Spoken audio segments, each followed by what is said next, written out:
बेटी रजनी, मैं बाजार जा रहा हूँ। सारी सब्जियाँ बेच कर ही लौटूंगा। हो सकता है देर हो जाए तो चिंता मत करना। और हाँ, अगर कुछ लाना है तो बता दे, लौटते वक्त लेता आऊंगा। बाबा, घर का राशन अब पूरी तरह खत्म हो गया है। दिन ब दिन मेरी चिंता बढ़ती जा रही है। आपकी मेहनत ही हमारी आखिरी उम्मीद है। आप सावधान रहिएगा और जितना जल्दी हो सके लौट आइए। अरे तू चिंता मत कर बेटी, आज सब्जियाँ जरूर बिकेंगी। सब ठीक होगा, मैं जल्दी लौटूंगा। रामलाल सिर पर सब्जियों की टोकरी उठाए थके लेकिन उम्मीद से भरे कदमों से बाजार की ओर चल पड़ता है। रास्ते में उसे उसका पड़ोसी हरिया मिल जाता है। रामलाल भैया, कैसे हो? आज फिर सब्जियाँ बेचने जा रहे हो क्या? मैं भी उधर ही जा रहा हूँ, साथ साथ चलते हैं। और रजनी बेटिया कैसी है? अरे हरिया भैया, सब ठीक है। रजनी भी ठीक है, थोड़ी चिंता में रहती है, लेकिन बहुत समझदार है। और तुम कैसे हो? बहुत दिनों बाद मिल रहे हो तुम। ठीक हूँ भाई, बस खेतों में काम ज्यादा हो गया है। आज सोचा कुछ अनाज बेच दूं, लेकिन तुम्हारी सब्जियों की खुशबू तो दूर से ही आ रही है। लगता है आज खूब बिक्री होगी।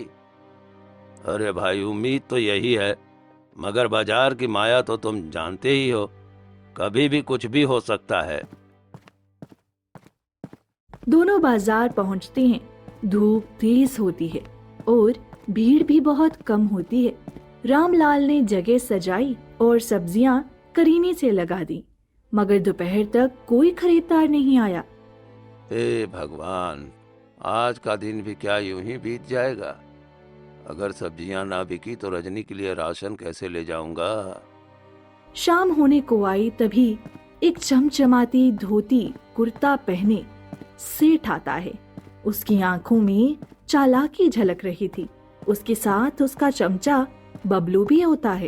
ओ भैया, सब्जियां तो खूब ताजी लग रही है, लेकिन बाजार में इतनी देर खड़े हो, अभी तक बिक नहीं पाई क्या?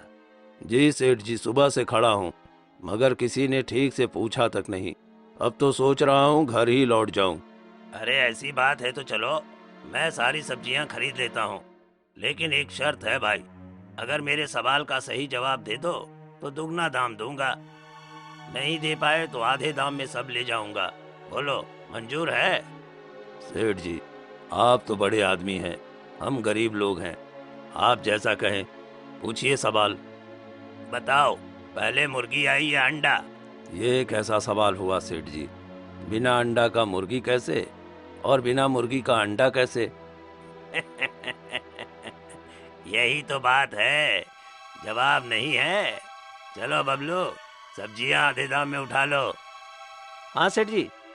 लो रामलाल जी, पैसे लो और चलो यहाँ से। अगली बार सोच समझकर शर्त मानना। रामलाल को सारी सब्जियां सिर्फ आधे दामों में बेचनी पड़ जाती हैं। रामलाल दुखी मन से घर लौटता है। रजनी दरवाजे पर खड़ी होती है। बाबा, इतनी देर कर दी, सब्जियां बिक गई। घर का राशन कहाँ है? लेकर नहीं आए क्या? अरे बेटी, तुझसे क्या छिपाऊं? एक सेठ आया था, चालाकी से शर्त लगाई और आधे दाम में सब्जियां ले गया। बाबा, आप बहुत भोले हैं। हर बार लोग आपका फायदा उठा लेते हैं। कल मैं भी आपके साथ चलूंगी। बेटी, ये बाजार की दुनिया है, यहाँ चालाकी चलती है, मासूमियत नहीं। पर तू चलना चाहती है तो चल, मैं नहीं रोकूंगा। अगले दिन रजनी अपने बाबा के साथ बाजार जाती है। दोनों साथ साथ सब्जियों की दुकान सजाते हैं। थोड़ी देर में वही सेठ फिर आता है। अरे ओ रामलाल, आज तो साथ में अपनी बेटी भी लाए हो। लगता है पिछली हार भूल गए हो। चलो, आज भी शर्त लगा लें। नहीं सेठ जी, आज शर्त हमारी होगी। अगर आप मेरे सवाल का सही जवाब दे दें तो मैं सारी सब्जियां मुफ्त में दे दूंगी, लेकिन नहीं दे पाए तो आपको दुगना दाम देना पड़ेगा। क्या कहते हैं? चलो ठीक है, बोलो सवाल। एक सवाल नहीं, 3 सवाल पूछूंगी, जवाब देना होगा। पहला सवाल, वो क्या है जो जितना बढ़ता है उतना ही घटता है? अरे ये तो आसान है, सांसें। ठीक है। दूसरा सवाल, वो क्या है जो दिखाई नहीं देता लेकिन हर जगह होता है? हवा। सही है। तीसरा और आखिरी सवाल, वो कौन सी चीज है जो एक बार टूटी तो फिर कभी जुड़ नहीं सकती? गाड़ी की लाइट। नहीं, उत्तर है विश्वास। अब सेठ जी आप शर्त हार गए, दुगना दाम दीजिए। बबलू, पैसे दे दो इन्हें और चलो यहाँ से। अगली बार इतनी चालाकी नहीं चलेगी। बबलू दुगने पैसे देकर सारी सब्जियां ले लेता है और रजनी और रामलाल खुशी खुशी घर लौट आते हैं। लेकिन अगले दिन रजनी को घर का काम होता है, इसलिए उस दिन रामलाल अकेले ही बाजार जाने को तैयार होता है। बेटी रजनी, आज मैं सब्जियां बेचने के लिए बाजार जा रहा हूँ। देखना, आज सारी सब्जियां जल्दी बिक जाएंगी। कोई चीज लानी हो तो बता देना। बाबा, सब्जियां जल्दी बिकें ये तो मैं भी चाहती हूँ, लेकिन आप हर बार उदास होकर लौटते हो। क्या इस बार कुछ अलग योजना बनाई है आपने? हाँ बेटी, अब मैं किसी चालाकी में नहीं आने वाला, और जो हुआ था वो सबक भी तो मिला।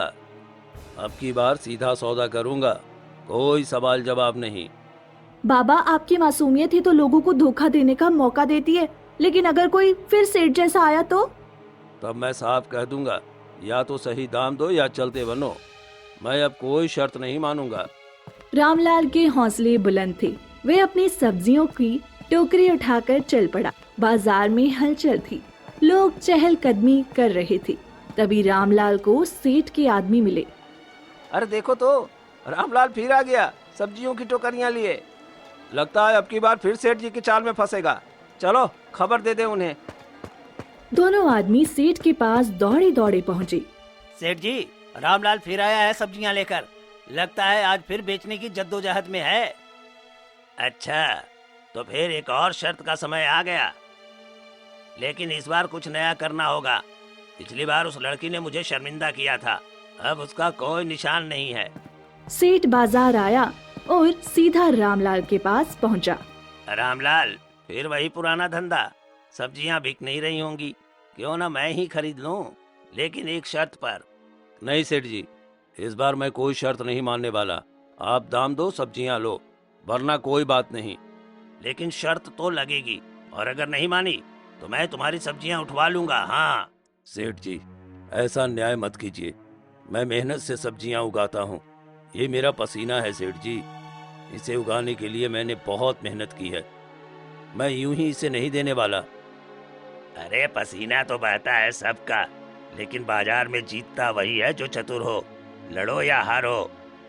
फिर भी मैं तुम्हें एक मौका दे रहा हूँ, मेरी शर्त मान लो, कहीं ऐसा ना हो कि पछताना पड़े। नहीं सेठ जी, इस बार मैं आपकी बातों में नहीं आने वाला। आप दाम दीजिए और सब्जियां लीजिए।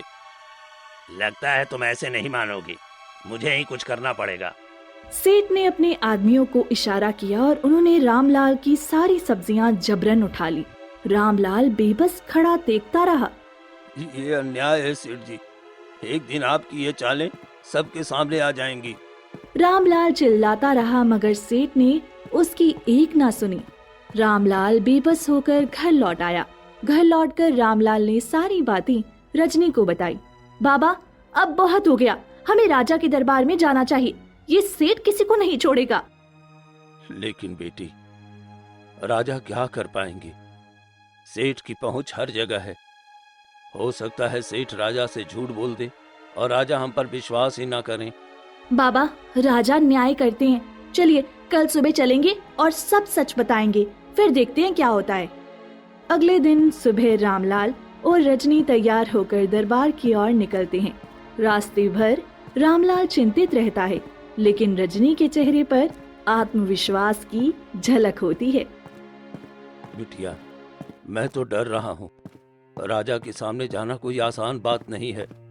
अगर कोई गलती हो गई तो? बाबा, डरने की बात नहीं है, हम सच बोलेंगे और अन्याय के खिलाफ आवाज उठाएंगे। राजा का काम ही है प्रजा को न्याय देना। आप बस शांत रहिए, बाकी मुझ पर छोड़ दीजिए। तो सही कहती है रजनी, तेरी बातें सुनकर दिल को थोड़ी तसल्ली मिलती है। बस भगवान करें राजा हमारी बात सुन ले। राजा अगर न्यायप्रिय हैं, तो वो जरूर हमारी सुनवाई करेंगे। हम सच्चाई के साथ खड़े हैं बाबा, और सच्चाई की जीत हमेशा होती है। जैसे ही दोनों दरबार पहुंचते हैं, वहां पहले से ही भीड़ जमा होती है। राजा विशाल सिंह अपने सिंहासन पर विराजमान होते हैं। चारों तरफ सन्नाटा छाया हुआ होता है। रामलाल और रजनी, आगे बताइए। हमें बताया गया है कि तुम्हारे साथ कुछ अन्याय हुआ है। विस्तार से कहो, क्या हुआ है? महाराज, मैं एक गरीब किसान हूँ। सब्जियां बेचकर अपनी बेटी का पालन पोषण करता हूँ, लेकिन हर बार सेठ लालचंद आकर मुझे शर्तों में फंसा लेता है और मेरी मेहनत को आधे दाम में खरीद लेता है।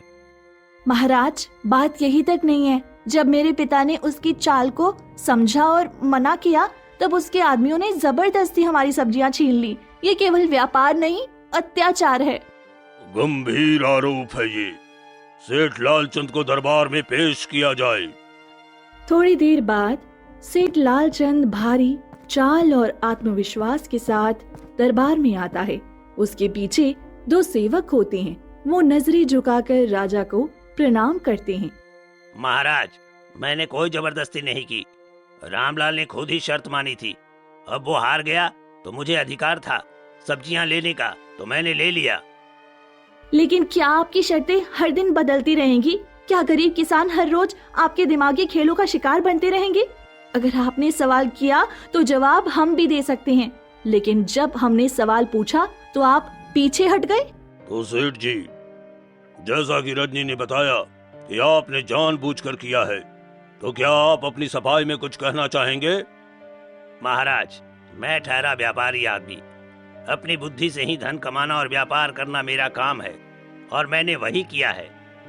ज्यादा बुद्धि की डींगे मत हाँको। सेठ जी, आपको याद ही होगा उस दिन मैंने आपको दुगने दामों पर सब्जियां बेची थी। ज्यादा उछलो नहीं। तुम्हें अपनी बुद्धि पर इतना ही विश्वास है तो मुझसे एक प्रतियोगिता कर लो। अगर तुम जीत गई तो मैं तुम्हें 100 मुद्राएं दूंगा, लेकिन अगर हार गई तो तुम्हें देना पड़ेगा। बोलो, है मंजूर? सेठ को लगा 100 स्वर्ण मुद्राओं की बात सुनकर रजनी खुद ही पीछे हट जाएगी, पर रजनी को अपने आप पर पूरा भरोसा था। मुझे मंजूर है, प्रतियोगिता हो जाए, परंतु उसमें शर्तें आपकी नहीं रहेंगी। मैं चाहती हूँ कि प्रश्न महाराज पूछे। आज दरबार में बुद्धि की प्रतियोगिता होगी। एक तरफ होंगे सेठ लालचंद और दूसरी तरफ रजनी। जो 3 में से 2 सवालों का सही उत्तर देगा वही विजयी होगा। हारने वाले को 100 स्वर्ण मुद्राएं देने का दंड मिलेगा। ये लड़की मुझे क्या हरा पाएगी? मैं तो हर दिन सौदे करता हूँ। बुद्धि में कोई मुझसे आगे नहीं। अब देखना सेठ, आज तुम्हारी चालाकी नहीं चलेगी। सच्चाई और समझदारी से मैं तुम्हें हरा दूंगी। राजा प्रतियोगिता की शुरुआत करते हैं। पहला प्रश्न, ऐसा कौन सा जीव है जो जन्म लेते ही रोता है, पर जैसे जैसे बड़ा होता है हंसने लगता है? मानव का बच्चा, जो जन्म के समय रोता है, लेकिन जब बड़ा होता है तो हंसता खेलता है। सही उत्तर। अब रजनी, तुम्हारी बारी है। महाराज, उत्तर वही है, मानव बच्चा। लेकिन वो रोता है इसलिए नहीं कि उसे कोई पीड़ा होती है, बल्कि इसलिए कि वो पहली बार जीवन की अनुभूति करता है। बहुत बढ़िया, दोनों को 1-1 अंक। अब दूसरा प्रश्न है, ऐसा क्या है जो जितना निकालो उतना बढ़ता है? पैसा। जितना खर्च करो, अगर बुद्धिमानी से लगाओ तो और बढ़ता है। नहीं महाराज, सही उत्तर है ज्ञान। इसे जितना बांटो ये उतना ही फैलता है। पैसा सीमित है, लेकिन ज्ञान असीमित है। शानदार उत्तर रजनी। इस प्रश्न में रजनी को अंक दिया जाता है। अब अंतिम और निर्णायक प्रश्न, अगर एक राजा के पास सब कुछ है, शक्ति, धन, प्रजा, फिर भी वो खुश नहीं है, क्यों? क्योंकि उसे और चाहिए महाराज। लालच कभी खत्म नहीं होता। महाराज, क्योंकि वह न्याय नहीं कर पाता। सच्चा सुख तब आता है जब हम अपने उत्तरदायित्व को पूरी ईमानदारी से निभाते हैं। राजा का धर्म है न्याय देना। अति उत्तम, अति उत्तम। प्रतियोगिता की विजेता है रजनी।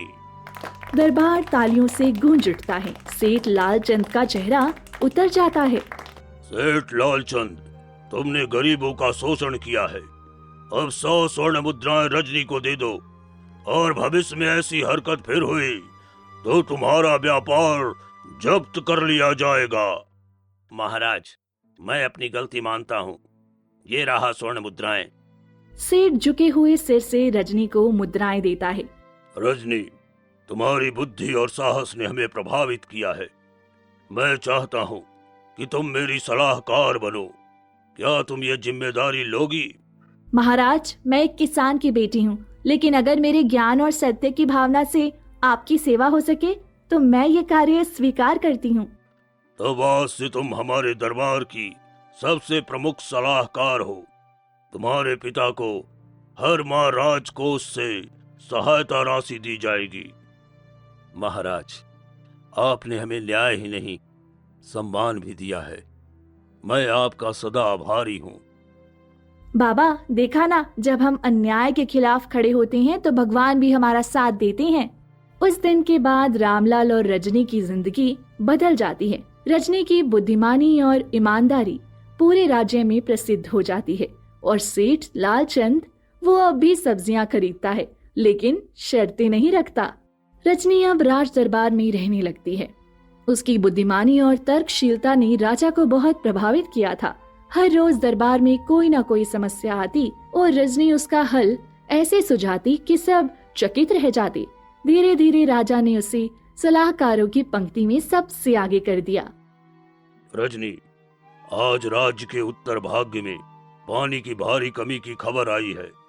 बताओ, ऐसा क्या उपाय करें जिससे जनता को राहत मिले और संसाधनों की बर्बादी भी ना हो? महाराज, यदि आज्ञा हो तो मैं कहूँ, हमें वहाँ के छोटे जल स्रोतों को जोड़कर एक केंद्रीय जलाशय बनवाना चाहिए। साथ ही वर्षा जल संचयन को अनिवार्य कर देना चाहिए ताकि भविष्य के लिए भी भंडार तैयार हो। सच में ये सुझाव अत्यंत व्यावहारिक है। मंत्रीगण, इस पर तुरंत कार्यवाही शुरू की जाए। एक लड़की से अब हम सीखेंगे, ये तो अपमान है। शिवदत्त, पर यह बात तो स्वीकार करनी ही पड़ेगी कि उसकी बुद्धि हम सबसे तेज है। राजा भी अब उसी की राय पर चलता है। रजनी की प्रशंसा सुन सुनकर कई पुराने दरबारी ईर्ष्या करने लगे। वे आपस में मिलने लगे और धीरे धीरे उसके विरुद्ध षड्यंत्र रचने लगे। चंद्रभान, अगर ऐसे ही चलता रहा तो हमारी कोई कद्र नहीं रहेगी। क्यों ना हम कोई ऐसी चाल चलें जिससे रजनी की बुद्धिमानी पर प्रश्न चिन्ह लग जाए। बिल्कुल, पर चाल ऐसी होनी चाहिए कि राजा को भी हम पर शक ना हो। तो सुनो मेरी योजना। हम रजनी के सामने एक ऐसी समस्या रखवाएंगे जो असंभव लगे। अगर वो हल ना कर पाई तो उसकी प्रतिष्ठा गिरेगी। अगले दिन दरबार में एक अजीब सी समस्या लाकर रखी गई। हमारे पश्चिमी गांव से खबर आई है कि वहां की नदियों में अचानक सोने के कण मिलने लगे हैं, लेकिन कोई समझ नहीं पा रहा है कि ये कैसे हो रहा है। रजनी, क्या तुम इसका रहस्य जान सकती हो? महाराज, मुझे 3 दिन का समय चाहिए। मैं स्वयं वहां जाकर जांच करूंगी और फिर उत्तर दूंगी। तुम्हें अनुमति है रजनी। यदि ये रहस्य तुम सुलझा पाई तो ये दरबार तुम्हारा हमेशा ऋणी रहेगा। रजनी अगले ही दिन पश्चिमी गांव पहुंची। वहां के किसानों और वृद्धों से मिलकर उसने नदियों का मुआयना किया। वे हर रोज जलधारा के किनारे बैठती और बालू को छान कर देखती। ताऊजी, क्या ये नदी पहले कभी इस रंग की दिखी है? अरे नहीं बेटी, ये तो बस पिछले 1 महीने से ऐसा हो रहा है। पहले तो इसमें साफ पानी बहता था। और क्या गांव के ऊपर पहाड़ है जहां से ये नदी आती है? हाँ, वहाँ एक पुराना सुनारों का खादान था। कई साल पहले बंद हो गया था। समझ गई, यही सुराग है। तीसरे दिन रजनी वापस राज दरबार लौटी। तो रजनी, क्या तुमने इसका रहस्य जान लिया? जी महाराज, ये नदी जिस पहाड़ से बहती है वहाँ एक पुरानी सोने की खान थी जो वर्षा के कारण बह चुकी है। उसकी मिट्टी पानी में घुल रही है जिससे नदी में सोने के कण बह कर आ रहे हैं।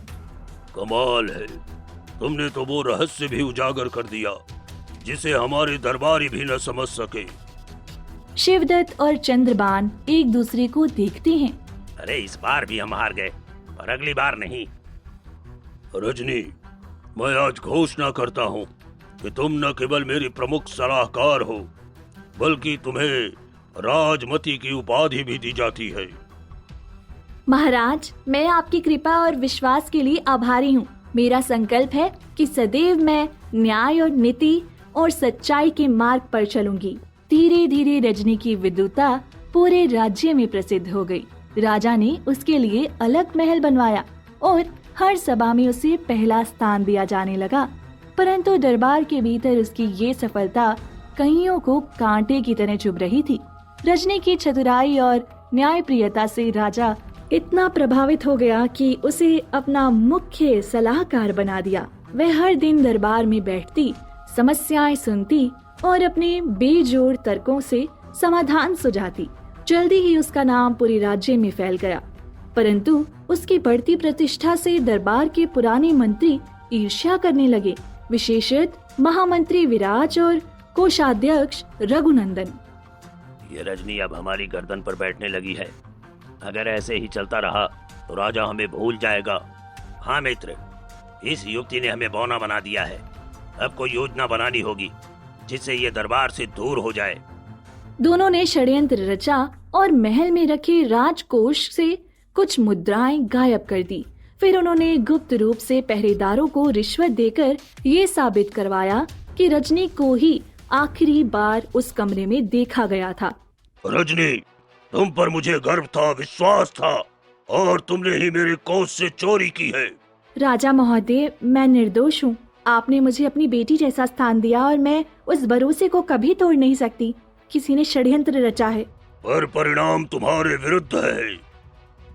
जब तक सच्चाई सामने न आ जाए, मैं तुम्हें महल से निष्कासित करता हूँ। राजा के आदेश पर रजनी को महल से निकाल दिया गया। उसकी आंखों में आंसू थे, लेकिन चेहरे पर कोई भय नहीं था। वह अपने पिता के पुराने घर लौट गई, जहाँ रामलाल उसका इंतजार कर रहा था। बिटिया, क्या हुआ? क्यों लौट आई इतनी चुपचाप? बाबा, कुछ लोग मेरी ईमानदारी से जलते थे। उन्होंने मुझे फंसाया और राजा ने बिना पूरी बात जाने मुझे महल से निकाल दिया। पर बिटिया, तू जानती है, सत्य एक दिन सामने आता ही है। भगवान सब देख रहा है। कुछ दिन बीते। एक रात राजा के विश्वस्त सिपाही करण ने चोरी की रात का सारा दृश्य देखा और अब वह सच बताने राजा के पास पहुंचा। महाराज, क्षमा कीजिएगा, लेकिन एक सत्य कहे बिना मेरा मन नहीं मानता। क्या बात है करण? राजकोष से हुई चोरी के पीछे रजनी नहीं, बल्कि महामंत्री विराज और कोषाध्यक्ष रघुनंदन थे। मैंने अपनी आंखों से उन्हें रात में वहां देखा था। क्या? और तूने पहले क्यों नहीं बताया? डर के कारण महाराज, पर अब और नहीं सहा जाता। रजनी निर्दोष है। राजा को जैसे बिजली का झटका लगा। उसने उसी क्षण रथ सजवाया और स्वयं रजनी को लेने रामलाल के घर पहुंचा। रजनी, मेरी बेटी, मैं बहुत बड़ा अपराधी हूँ। राजा महोदय, आपने जो किया उसमें आपकी जगह कोई और होता तो शायद वही करता। मैं नाराज नहीं हूँ, लेकिन दुखी अवश्य हूँ। रजनी, राज्य को तुम जैसी नायिका की आवश्यकता है। मैं तुमसे निवेदन करता हूँ, वापस महल चलो। हम तुम्हारे बिना अधूरा हैं। मैं तभी वापस आऊंगी जब उन दोषियों को उचित दंड दिया जाएगा। तुम्हारा यही आग्रह तुम्हें और महान बनाता है। चलो, दरबार में न्याय होगा। अगली सुबह राज दरबार में विशेष सभा बुलाई गई। विराज और रघुनंदन को बुलाया गया। विराज और रघुनंदन, तुम्हारे षड्यंत्र की सच्चाई अब सामने आ गई है। तुम्हारे अपराध के साक्षी मेरे अपने सिपाही हैं। क्या कहना है तुम्हें? महाराज, हम क्षमा चाहते हैं। हमसे भूल हो गई महाराज, हमसे भूल हो गई। हमें बस अपनी प्रतिष्ठा की चिंता थी महाराज। राज्य का सबसे बड़ा अपराध है निर्दोष को सजा दिलाना। तुम दोनों को मंत्री पद से हटाया जाता है और अगले 5 वर्षों तक जनता की सेवा करनी होगी। यही तुम्हारा दंड है। फिर राजा रजनी की ओर मुड़े रजनी, आज से तुम न केवल मेरी सलाहकार हो, बल्कि मेरी राज्यसभा की प्रमुख बुद्धिजीवी भी बनोगी। तुम्हारा स्थान अब दरबार के उच्चतम आसन पर होगा। राजा महोदय, ये आपके विश्वास का सम्मान है। मैं वचन देती हूँ कि कभी भी अपने धर्म और न्याय से विचलित नहीं होंगी। पूरी सभा तालियों से गूंज उठी। रजनी का नाम एक बार फिर सभी की जुबान पर था, लेकिन इस बार उससे कोई जलता नहीं था, क्योंकि अब उसकी सच्चाई, उसकी दृढ़ता और उसकी बुद्धिमानी ने सबका मन जीत लिया था। तो दोस्तों, कहानी कैसी लगी कमेंट बॉक्स में जरूर बताइए। चैनल को जरूर सब्सक्राइब कीजिए।